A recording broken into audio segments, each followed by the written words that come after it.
Hello বন্ধুরা, কেমন আছো সবাই? আমি তোমাদের সবিতা ভাবি। আজকে তোমাদের জন্য আবার একটি নতুন খেলাধুলার গল্প নিয়ে আসলাম। কথা দিচ্ছি, গল্পটি শেষ পর্যন্ত শুনলে ধরে রাখতে পারবে না, বের হয়ে যাবে।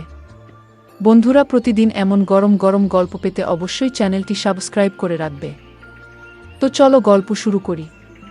বোনের শ্বশুর রাতে আমার রুমে এসে আমার সাথে যা করে শুনলে আপনার আত্মা কেঁপে উঠবে। আপনার মেশিন দিয়ে পানি চলে আসবে, আপনি হাতের কাজ করতে বাধ্য হবেন। তাই গল্পটি মনোযোগ দিয়ে সম্পূর্ণ শুনুন। আমার গর্ভবতী দিদি তার নিজের খেয়াল রাখার জন্য বাচ্চার ডেলিভারির শেষের দিকে আমাকে তার নিজের শ্বশুরবাড়ি ডেকে নিয়েছিল। কিন্তু আমার জামাই বাবু সেই সময় আমার সাথে জোর জবরদস্তি করার চেষ্টা করেছিল, আর আমি ভয় পেয়ে গিয়ে আমার দিদিকে সবকিছু বলে দিয়েছিলাম। কিন্তু আমার দিদি আমাকে বলল, তোমাকে এগুলো করতেই হবে, না হলে বাইরের লোকের আঘাত অতটা কষ্ট দেয় না যতটা নিজের লোকের আঘাতে দেয়। আমার সাথেও কিছুটা এরকমই হয়েছিল। আমার এই গল্প আপনার শরীরের লোম খাড়া করে দেওয়ার মতো গল্প। কোনোভাবেই আমার নষ্ট হওয়ার পিছনে বাইরের কোনো লোক ছিল না। আমার এই গল্পটা আপনাদের কাছে পৌঁছানোর উদ্দেশ্য এটাই যে আপনারা সমস্ত বিষয়ে সাবধান থাকুন। আমার নাম নিপা। আমরা দুজন বোন ছিলাম। আমার বড় আপু নীল, আর বিয়ের সময় আমার মাত্র 14 বছর বয়স ছিল। আমাদের দুই বোনের বয়সের মধ্যে খুব একটা তফাৎ ছিল না, কিন্তু আমার দিদি আমার একমাত্র বোন ছিল, আর এই জন্য তার বিয়ের সময় আমাকে দেখে খুব খারাপ অবস্থা হয়েছিল। আমার জামাই বাবু আসে বিদায়ের পর, আমাকে ভালোবেসে আমায় তার পাশে বসাল, আর আমার হাত ধরে বলতে লাগলো, নিপা, তাদের কি আছে? শালি তো আদি ঘরওয়ালি হয়, তোমার যখন মন চাইবে আমাদের ঘরে চলে আসবে। জামাই বাবুর এ কথা শুনে আমি ভীষণ খুশি হয়ে গেলাম। দিদি বিয়ে করে অন্য শহরে চলে গেল। আশিক জামাই বাবু বলতে লাগলো, যখনই তুমি তোমার দিদির কাছে আসবে তখন আমি নিজে তোমাকে আমাদের শহরে ঘোরাবো। দিদি বিদায়ের পর চলে গেল, কিন্তু আমার মনে ইচ্ছা হলো যে কখন আমি আমার দিদির বাড়ি যাব আর খুব মজা করব। দিদির বিয়ে হয়েছিল 1 বছর হয়ে গিয়েছিল, কিন্তু আমি তার শহরে যেতে পারিনি। পুরো 1 বছর পরে দিদি আমাদের বাড়ির কাছাকাছি এসে ঘুরে গেছিল, আর আশিক জামাই বাবু তার সাথে ছিল। সে খুবই ভালো মানুষ এবং খুব ভালোবাসতো আমাকে। যতদিন সে আমাদের বাড়িতে ছিল ততদিন আমার আগে পিছনে ঘুরতে থাকতো, আমার খুব খেয়াল রাখত। সে আমার জন্য অনেক কিছু উপহার আনতো। আমার কোনো ভাই ছিল না, এজন্য আমার তার প্রতি খুব ভালোবাসা ছিল। আন্তরিক তার নাম ছিল। 1 সপ্তাহ আমাদের সাথে কাটিয়ে দিদি আবার নিজের শ্বশুর বাড়ি চলে গেল। 1 মাস পরে আবার আপুর ফোন আসলো, কিন্তু দিদি ভীষণ চিন্তায় ছিল আর মাকে বলেছিল যে সে প্রেগন্যান্ট, আর এই অবস্থায় অন্য শহরে গিয়ে থাকতে পারবে না, কেননা তার ভীষণ বমি হচ্ছিল আর ডাক্তার তাকে আরাম করতে বলেছিল। এটা শুনে মা চিন্তায় পড়ে গেল। আমার দিদির মধ্যে তো যেন মনে হতো আমার মায়ের প্রাণ ছিল, এতটাই ভালোবাসতো মা আপুকে। মা দিদিকে আমাদের ঘরে এসে যখন থাকতে বলল, তখন দিদি বলল, আশি তাকে একা ছেড়ে থাকতে পারবে না। যদি দিদি এখানে চলে আসতো তাহলে আশিক জামাই বাবু আর তার বাবার অনেক অসুবিধা হতো, আর এমনিতেও এটা তো 12 মাসের ব্যাপার নয়, পুরো 9 মাস বাকি। দিদির এই কথা শুনে মা বলল, তুমি চিন্তা করো না, আমি তাকে তোমার কাছে পাঠিয়ে দিচ্ছি, আর বোন গেলে তোমার মনও ভালো হয়ে যাবে, আর নিপা তোমার বাড়ির কাজকর্মেও তোমাকে সাহায্য করতে পারবে। মায়ের এই কথা শুনে দিদি খুব খুশি হয়ে গেল আর বলল, নিপাকে একা পাঠাতে হবে না, আমি আশিককে বলে দিচ্ছি। আমি তো কবে থেকেই সুযোগের অপেক্ষায় ছিলাম, আর কতবার প্রার্থনা করেছিলাম ওখানে যাওয়ার জন্য, আর এই জন্য সঙ্গে সঙ্গে আমি খুশি হয়ে গেলাম।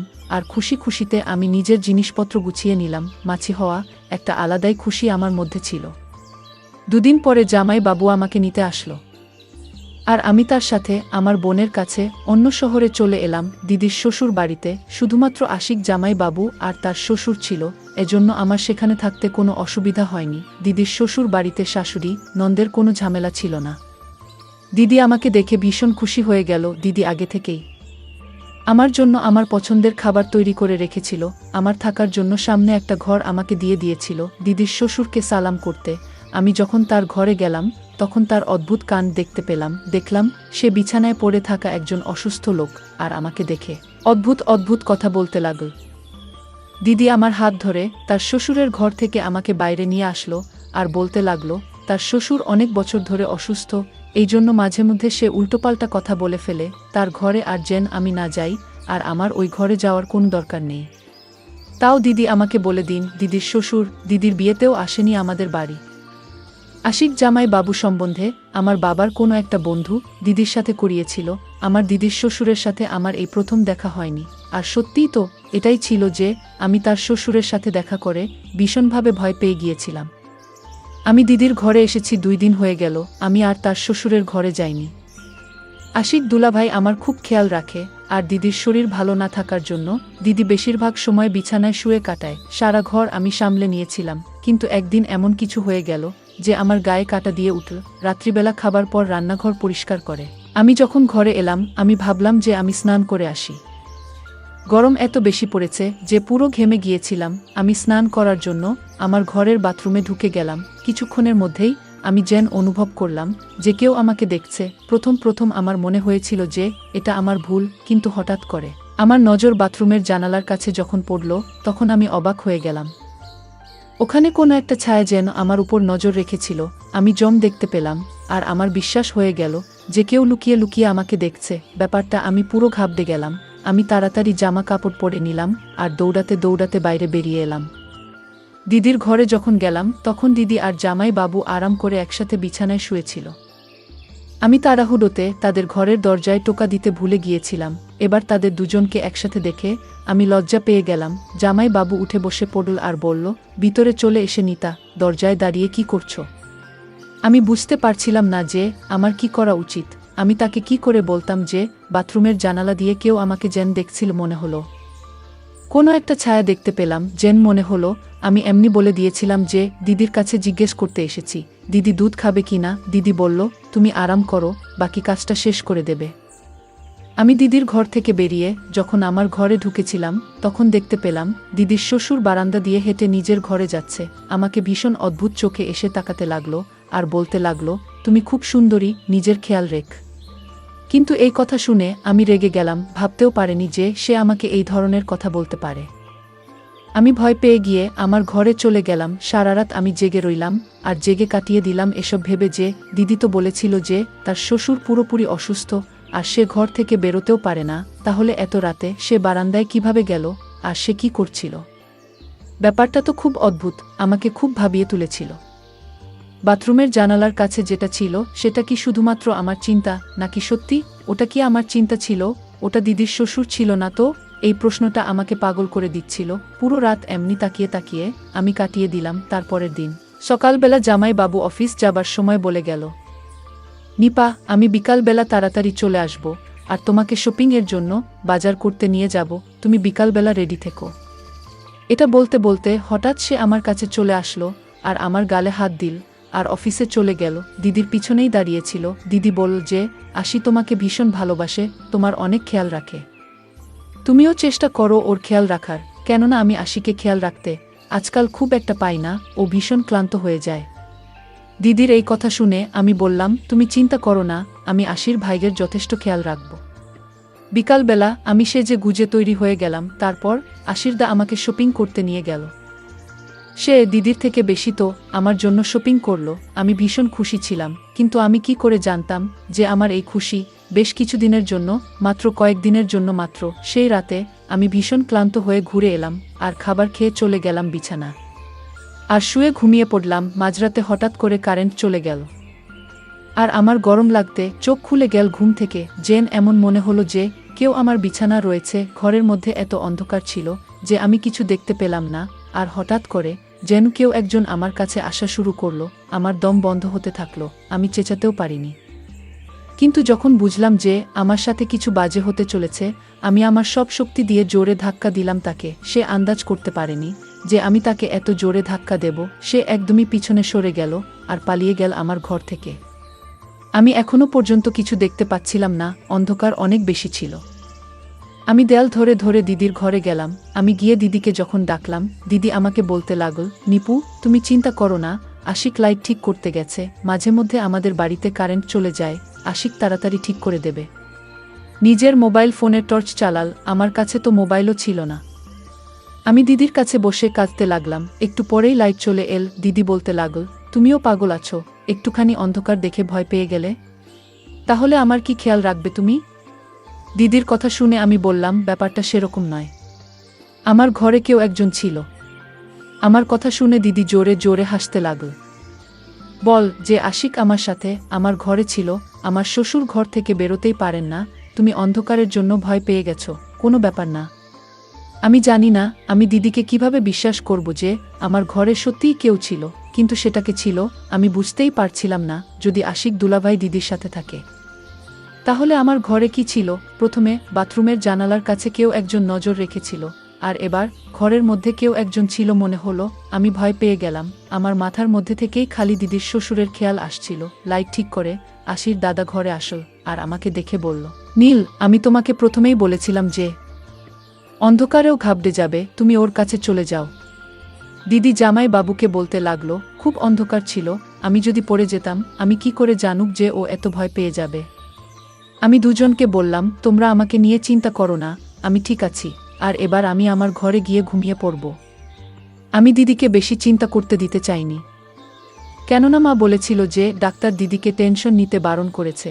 আমি ভয় পেতে পেতে নিজের ঘরে এলাম আর দরজা ভিতর থেকে লক করে বিছানায় শুয়ে পড়লাম। ঘুম তো আমার আসছিল না কিছুতেই। আমি ভাবছিলাম যে কোনো না কোনো বাহানা করে ঘরে চলে যাই। পুরোটাই আমার মিথ্যা সন্দেহ ছিল না, এই ব্যাপারটা আমার পুরো বিশ্বাস ছিল।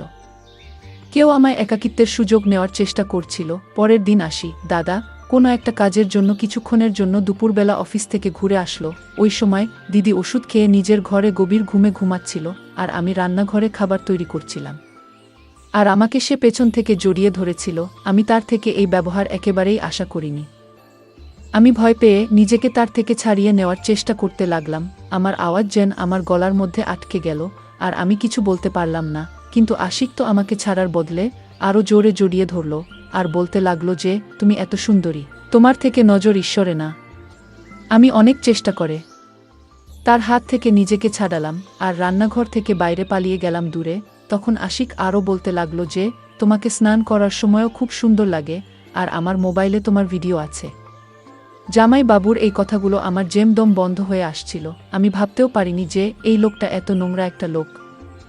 আমি কাঁদতে কাঁদতে যখন জামাই বাবুর দিকে তাকালাম, তখন সে বলতে লাগলো, আমি তোমার সাথে শুধুমাত্র প্রেম ভালোবাসার কথা বলতে চাই। আর বলতে বলতে আমার দিকে এগিয়ে আসলো, আর আমি ঘরে চলে গেলাম এবং নিজেকে ভেতর থেকে লক করে দিলাম। কিন্তু আমি ভয়ে কাঁপতে লাগলাম। আমি আজ আমার জামাই বাবুর এমন রূপ দেখলাম যে এর আগে কখনো দেখিনি। আমি তো তাকে দাদা ভেবেছিলাম, কিন্তু সে তো আমার মান ইচ্ছের বিরুদ্ধে গিয়ে আমার শত্রু বের হলো। জানি না কবে থেকে তার বাজে নজর আমার উপর পড়েছে, আমি খেয়াল পর্যন্ত করিনি। আশিদা কিছুক্ষণের জন্য অফিস থেকে ঘরে এসেছিল, আর তাই সে আবার চলেও গেল অফিসে।